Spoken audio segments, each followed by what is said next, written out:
ఏ సంబంధానికైనా నమ్మకం ఉండాలి. ఇప్పుడు ఏర్పడే ప్రశ్న ఏమిటి అంటే, నమ్మకం ఎవరి మీద ఉండాలని.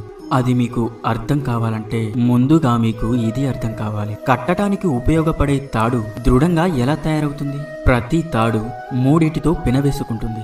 నమ్మకం విషయంలో కూడా అంతే. ఈ విధంగానే నమ్మకం కూడా ఆధారపడి ఉంటుంది. మీరు ఎవరితో నమ్మకం అనే బంధం జోడిస్తారో వాళ్ళకి మీ జీవితంలో 3 విషయాలు తెలిసి ఉండాలి, అర్థం చేసుకోగలగాలి. మొదటిది, మీ నవ్వు వెనుక దాగి ఉన్న మీ బాధ. రెండవది, మీ కోపం వెనుక ఉన్న మీ ప్రేమ. ఇక మూడవది, మీ మౌనం వెనుక దాగి ఉన్న మీ మాటల అగ్నిపర్వతం, మీ నిస్సహాయత. ఎవరికైతే మీ జీవితంలోని ఈ 3 మాటలు, ఈ 3 విషయాలు తెలుస్తాయో, మీరు అలాంటి వారితో బంధాన్ని ఏర్పరచుకున్నట్లయితే మీ జీవితం చాలా అంటే చాలా ఆనందంగా ఉంటుంది. రాధా కృష్ణ.